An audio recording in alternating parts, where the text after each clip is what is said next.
Hey hi guys, இன்னைக்கு நம்ம பார்க்க போறது சோல்ஜர்ஸ் ஆர் ஜாம்பிஸ் வெப் சீரிஸோட 4வது எபிசோட். லாஸ்ட் எபிசோட் எங்க முடிஞ்ச ஞாபகம் இருக்குல்ல? டொப்பிக்காரனை ஒரு ஜாம்பி வந்து அட்டாக் பண்ணும்ல, அந்த இடத்துல இருந்து ஆரம்பிக்கிறாங்க.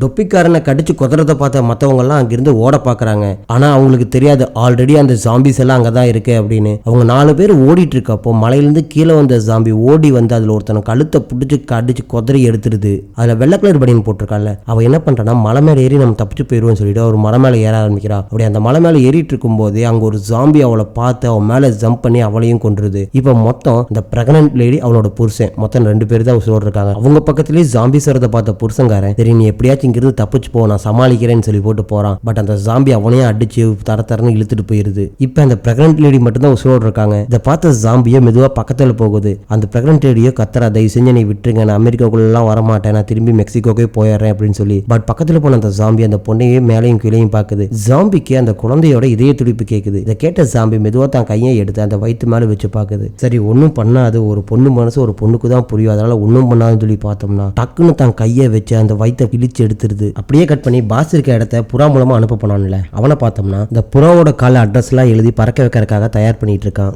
அப்போ கரெக்டா அந்த இடத்துக்கு பாஸ் வந்துடுறான். இதை பார்த்த அவனும் புறாவை பறக்கிறதுக்காக தூக்கி வீசுறான். டக்குன்னு பாஸ் கண்ணை வச்சு அந்த புறாவை சுட்டுட்டு பக்கத்துல வந்து அந்த புறாவோட காலில் என்ன எழுதி இருந்துச்சு அப்படின்னு சொல்லி எடுத்து பாக்குறான். அது இல்லை இவன் இருக்க லொகேஷன் எழுதி இருக்கு, உனக்கு 2 வேலை தேவைப்படுதா அப்படின்னு சொல்லிட்டு அவன்கிட்ட பார்த்து கண்ணை நீட்ட இவன் துப்பாக்கியை எடுத்து பாஸை கரெக்டா அவன் மேல படாத மாதிரி சொல்றான். பாஸும் திரும்பி சுட ஆரம்பிக்க அவன் அந்த இடத்துல இருந்து ஓட ஆரம்பிச்சான். இந்த சவுண்டு கேட்ட பாஸோட ஃப்ரெண்டோ கண்ணை எடுத்துட்டு அங்க ஓடி வரான். நம்ம பையனை வளர்த்திட்டு இருந்தான் ஒரு டொப்பிக்காரன். அவன் என்ன பண்றான்னா கக்கூசுல உட்காந்துருப்பான். இந்த சவுண்டை கேட்டு ஐயோ பையனுக்கு ஏதோ ஆயிருச்சோன்னு சொல்லி போட்டு அந்த அவசரமா அந்த கக்கூசுல இருந்து வெளியே வரான். வெளியே வந்தவன் பாஸோட ஃப்ரெண்டை பார்த்து என்ன சவுண்டுன்னு சொல்லி கேட்க எனக்கு தெரியல அப்படின்னு சொல்லி சொல்றான். அதுக்கப்புறம் திரும்பவும் துப்பாக்கி சுடுற சவுண்டு கேட்குது. இதை பார்த்த ஃப்ரெண்டுக்காரன் அதை நோக்கி ஓட ஆரம்பிக்கிறான். ஆனா பையனை வளர்த்தவனும் பையனை காணும் அப்படின்னு சொல்லிட்டு பையனை தேடி போறான். பையன் ஒரு செவுத்து மேல இருந்து ட்ரோன் விட்டுட்டு இருப்பான்ல, அங்க போய் பாக்குறான் அவங்க இருக்கானா பக்கத்துல இது அப்படின்னு. அங்க இல்லாதனால லூகாஸ் லூகாஸ் அப்படின்னு சொல்லி கத்திட்டு அவன் காட்டுக்குள்ள போக ஆரம்பிக்கிறான். அப்படியே கட் பண்ணி பாஸை பார்த்தோம்னா பாஸ் இன்னும் அவனை துரத்திட்டு காட்டுக்குள்ள போயிட்டே இருக்காங்க. அந்த இடத்துக்கு ஃப்ரெண்டும் அவனோட கூட்டாளிகள் எல்லாருமே வந்துடுறாங்க. பாஸை பார்த்துட்டு உங்களுக்கு என்ன அடிபட்டு இருக்கு, ரத்தம் வந்திருக்கும் போலயே அப்படின்னு சொல்லி சொல்ல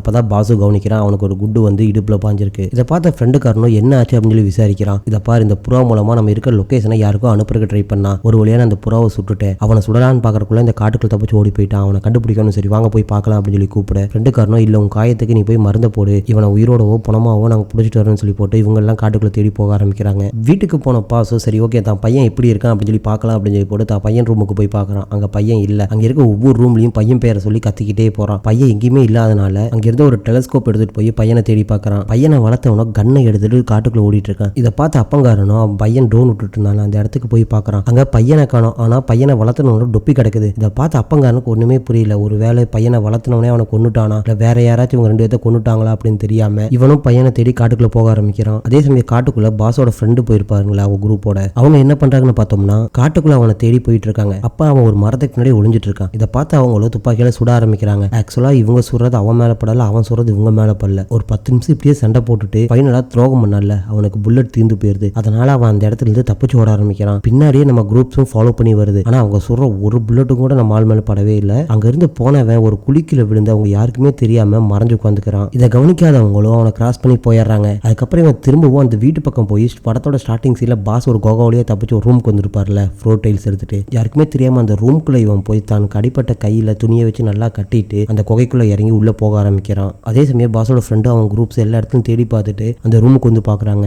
அதை பார்த்து அவங்களும் அந்த குகைக்குள்ள இறங்கி நாம போய் பார்க்கலாம் அப்படின்னு சொல்லி உள்ள இறங்க ஆரம்பிக்கிறாங்க. அப்படியே கட் பண்ணி பையன்காரனை பார்த்தோம்னா இன்னும் ட்ரோனோட சிக்னல் கிடைக்கலையே அப்படின்னு சொல்லி நின்றுட்டு இருக்கான். அப்போ காட்டுக்குள்ள யாரோ நிக்கிறத பார்த்துட்டு ஹாய் நீங்க எப்படி இருக்கீங்க, எப்படி இங்க வந்தீங்க, உங்களுக்கு ஏதாவது சாப்பிடறதுக்கு வேணுமா அப்படின்னு சொல்லி விசாரிக்கிறான். அதுக்கு அங்க நின்றுட்டு இருந்தவனும் எதுவுமே சொல்லாம நிக்கிறான். அதனால பையன்காரனும் என்னோட ட்ரோனை சிக்னலை நான் எப்படியாச்சும் திரும்ப எடுக்கணும், எங்க அப்பா எனக்கு கிஃப்டா வாங்கி கொடுத்தது, அதை நான் போய் கண்டுபிடிக்கிறேன்னு சொல்லி அந்த இடத்துல இருந்து போக ஆரம்பிக்கிறான். ஆக்சுவலா அங்க நின்றுட்டு இருக்கிறது உங்களுக்கு யாருன்னு தெரியுதா? இந்த சீரிஸோட ஸ்டார்டிங் சீரியே 4 பேர்த்த பார்டரை கிராஸ் பண்ணி கூட்டு போறேன்னு சொல்லி வந்திருப்பான் ஒரு டொப்பிக்காரன். அவன் தான் இது. அந்த கமாண்டோ ஜாம்பிஸ்ல ஒன்று கடிச்சனால இவனும் இப்ப ஜாம்பியா மாறிட்டான். பையன்கார கிளம்புறத பார்த்து அவனும் ஒரு மாதிரி சவுண்ட் எழுப்புறான். இதனால பயந்த பையன்கார என்ன பண்றான்னா கீழே இருந்து ஒரு கல்லை எடுத்து மிரட்டி பார்க்கறான். இருந்தாலும் அவன் இன்னும் ஆக்ரோஷமா கத்த கல்லை தூக்கி அவன் மேல அடிக்கிறான். இதுல காண்டான அந்த ஜாம்பி அவனை துரத்த ஆரம்பிக்குது. உயிர் கையில பிடிச்சிட்டு பையனும் பயந்து அங்கிருந்து ஓடிட்டு இருக்கான். இருந்தாலும் ஜாம்பி அவனை விடாம பின்னாடியே துரத்தி வந்துட்டு இருக்கு. அவங்க 2 பேரும் ஒரு பாதையில ஈக்குவலா போயிட்டு இருப்பாங்க. ஒரு கட்டத்துல கட்டு வர அந்த ஜாம்பி ஜம்ப் பண்ணி பையனை பிடிக்க போகுது. அப்போ கரெக்டா அந்த இடத்துக்கு பையனை வளர்த்தவன் வந்து அந்த ஜாம்பியை சுட்டுறான். இதை பார்த்த பையன்காரனும் அவனை போய் கட்டி பிடிச்சிட்டு யார் இவர் எதுக்கு என்னை கொல்ல வராருன்னு சொல்லி கேட்க எனக்கு தெரியல அப்படின்னு சொல்லிட்டு போய் அவனை இன்னும் 2 புல்லட்டை வச்சு சுட்டு கொண்டுறாரு. இந்த சவுண்டை கேட்ட அப்பங்காரனும் தான் பையனுக்கு ஏதோ பிரச்சனை அப்படின்னு சொல்லி அவனும் இந்த இடத்த நோக்கி வர ஆரம்பிக்கிறான். அதே சமயம் பையங்கார அவன்கிட்ட இது என்னோட தப்பு தான், ட்ரோனோட சிக்னல் லாஸ்ட் ஆயிடுச்சு, அதனால தான் நான் தேவையில்லாம இவ்வளோ தூரம் வந்துட்டேன், என்னை மன்னிச்சிடுங்க அப்படின்னு சொல்லி அவன்கிட்ட அழுதுட்டு இருக்கான். அதை கேட்ட டொப்பிக்காரன் என்ன சொல்றான்னா, பரவாயில்ல விடு, உனக்கு எதுவும் ஆகல, இல்லை உனக்கு ஏதாச்சும் பிரச்சனையா, அவனை ஏதாச்சும் பண்ணிட்டானா அப்படின்னு சொல்லி கேட்க, அதே சமயம் அந்த ஜாம்பி அப்படியே மெதுவாக எந்திரிக்குது. இதை பார்த்த பையங்காரனும் அவன் எந்திரிச்சிட்டா அப்படின்னு சொல்லி கத்துறான். டொப்பிக்காரன் திரும்பி பார்க்கறக்குள்ளே அந்த ஜாம்பி வந்து இவனையும் கடிச்சிருது. இவனும் அந்த ஜாம்பி கிட்ட எவ்வளவோ சண்டை போட்டு அதை கொல்லணும் அப்படின்னு சொல்லி துப்பாக்கியால சுட்டு பார்க்கறான். இருந்தாலும் ஜாம்பி இவனை விடாம திரும்ப திரும்ப கடிச்சுக்கிட்டே இருக்கு. ஒரு கட்டத்தில் இவன் அடிவாங்காத பார்த்த பையங்காரனும் பக்கத்துல இருந்து ஒரு கல்லை எடுத்து அந்த ஜாம்பி மேல போடுறான். அந்த ஜாம்பியோ அவனை விட்டுட்டு இவனை கடிக்கலாம் அப்படின்னு சொல்லி ட்ரை பண்ணும்போது தான் கையில இருந்த கத்தியை எடுத்து அவன் அந்த ஜாம்பியோட கழுத்திலேயே குத்தி அதை சாவடிச்சிடறான். அதுக்கப்புறம் பையங்கார அவன் பக்கத்துல போய் உங்களுக்கு ரத்தம் வருது, உங்களுக்கு என்ன ஆயிருச்சு அப்படின்னு சொல்லி பக்கத்துல பார்க்க போறான். அதுக்கப்புறம் நீங்க இருக்காத, சீக்கிரம் இங்கிருந்து கிளம்பி உங்க அப்பா எங்க இருக்காரோ அங்க போ, அங்க இருந்தாதான் உனக்கு சேஃப், இங்க இருந்தீங்கன்னா உனக்கு சேஃப் இல்லை அப்படின்னு சொல்லி சொல்ல, பையங்காரனும் இல்ல உங்களுக்கு ரத்தம் வருது, உங்களுக்கு என்ன ஆச்சு, வாங்க நம்ம ஹாஸ்பிட்டல் போலாம் அப்படின்னு சொல்லி கூப்பிடுறான். அதுக்கு அவனும் இங்க என்னமோ தப்பா இருக்கு, நீ இங்கிருந்து சீக்கிரம் போ, சீக்கிரம் உங்க அப்பாவை கண்டுபிடி அப்படின்னு சொல்லி அவனை கத்தி அங்கிருந்து அனுப்பி விட்டுறான். அதுக்கப்புறம் இவனும் கீழே விழுந்து அந்த ஜாம்பியா மாறவங்களாம் ஒரு மாதிரி துடிப்பாங்கல்ல, அந்த மாதிரி துடிக்க ஆரம்பிக்கிறான். இவனோட கண்ணும் அப்படியே அந்த ஜாம்பி மாதிரி மாற ஆரம்பிக்குது. அப்படியே இந்த சீனிங்க கட் பண்ணோம்னா கொகைக்குள்ள போயிட்டு இருந்தவனை காமிக்கிறாங்க. அங்க போனவன் அங்க ஒரு டார்ச் லைட் இருக்கு, அதை எடுத்துட்டு சரி ஓகே நம்ம இங்கிருந்து தப்பிக்கிறதுக்கு இது ஹெல்ப் ஆகும் அப்படின்னு சொல்லிட்டு அதை எடுத்து பார்த்துட்டு இருக்கான். அதே சமயம் பின்னாடி வந்தவன் அந்த கொகைக்குள்ள பேரை சொல்லிட்டே கத்திட்டு வர, சரி ஓகே பின்னாடி ஒருத்தன் தான் வரான் போல, இவன் நம்ம இங்கேயே வச்சு போட்டி தள்ளிடலாம் அப்படின்னு சொல்லிட்டு அந்த லைட்டை அங்க ஒரு இடத்துல அடிக்கிற மாதிரி நேரா நிக்க வச்சுட்டு ஒரு இடத்துல போய் ஒளிஞ்சுக்கிறான். இதை தெரியாம முன்னாடி வந்தவனும் ஒரு இடத்துல வெளிச்சம் முடிக்குதுல, அங்க போய் அவன் இருக்கானா அப்படின்னு சொல்லி கண்ணை வச்சு சொல்றதுக்காக தேடி பார்த்துக்கிட்டே இருக்கான். ஆனா அவன் அந்த இடத்துல இல்லாம வேற இடத்துல ஒளிஞ்சிட்டு இருக்கான். அதுக்கப்புறம் பின்னாடி இருந்து வந்து அவனை பிடிச்சி அடிச்சு அவங்க கூட சண்டை போட ஆரம்பிக்கிறான். அந்த சண்டையோட லாஸ்ட்ல பின்னாடி வந்தவன் அங்கிருந்து ஒரு கம்பி எடுத்து தலையிலேயே அடிச்சு போட்டு தெளியறான். அப்படியே கட் பண்ணோம்னா நம்ம பாஸை தான் காமிக்கிறாங்க.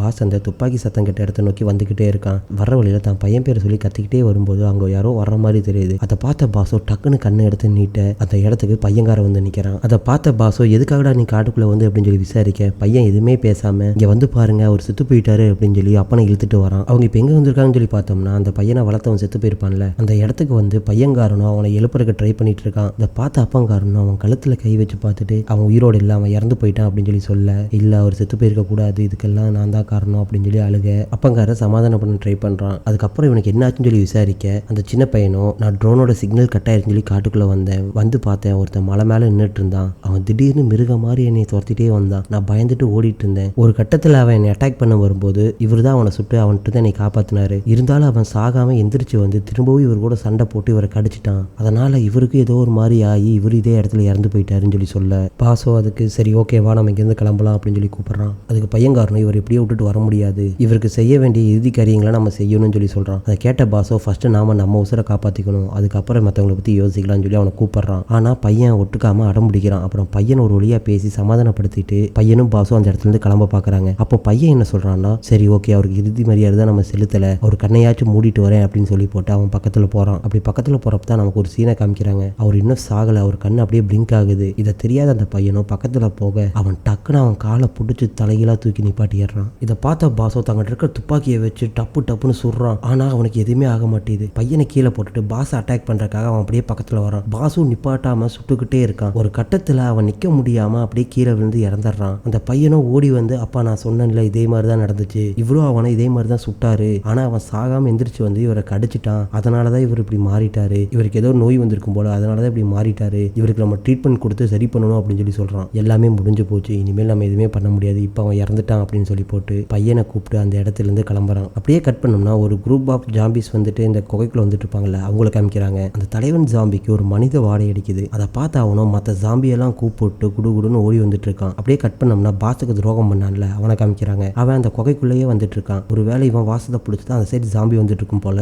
அந்த குகையில வந்துட்டு இருந்தவன் ஃபைனலா ஒரு இடத்துக்கு வரான். அங்க டோர் போட்டு மூடி வச்சிருக்காங்க. அங்க இருந்த சாவியை எடுத்துட்டு டோரை ஓபன் பண்ணி அவன் இந்த சைடு வரான். இந்த சைடு வந்தவன் என்னமோ சவுண்டு கேட்குதே அப்படின்னு சொல்லி சுத்தி முத்தி பார்க்கும்போது அங்க நம்ம கமெண்டோ ஜாம்பி நின்றுட்டு இருக்கு. இதை பார்த்து அவனும் என் பக்கத்துல வராத அப்படின்னு சொல்லி சொல்ல ஜாம்பி மெதுவா என் பக்கத்துல வருது. இவன் தான் கிட்ட இருக்கிற துப்பாக்கி எடுத்து டப்பு டப்புன்னு அந்த ஜாம்பியை சொல்றான். அதுக்கப்புறம் தான் அங்க இருந்த ஒவ்வொரு ஜாம்பியா வெளியே வருது. இதை பார்த்து பயந்து அவனும் என்னை எதுவும் பண்ணிடாதீங்கன்னு சொல்லி கதறான். அப்ப அந்த ஜாம்பியோட தலைவர் இருக்கும்ல அது அவன் பக்கத்துல வந்து அவனை மெதுவா மோப்பம் பிடிக்க ஆரம்பிக்குது. அப்படி பிடிக்கிறப்ப அவன் மேல பாஸோட வாசம் அடிக்க ஆரம்பிக்குது. இவனும் பயந்துட்டு என்னை விட்டுருங்க ப்ளீஸ் அப்படின்னு சொல்லி கத்துறான். ஆனா அந்த கமெண்டோ ஜாம்பி வில்லத்தனமா சிரிச்சுட்டு அவனை ஒரு அடியை அடிச்சு மட்டையாக்கிடுது. இதோட இந்த எபிசோட இங்க முடிச்சிடுறாங்க. நாளைக்கு சோல்ஜர்ஸ் ஆர் ஜாம்பிஸ் வெப் சீரிஸோட 5வது எபிசோட் ரிலீஸ் ஆயிடும். அதனால மறக்காம எல்லாரும் சப்ஸ்கிரைப் பண்ணிக்கோங்க. அப்பதான் நான் போடுற வீடியோ உங்களுக்கு நோட்டிஃபிகேஷனாக வரும். ஓகே கைஸ், பாய்.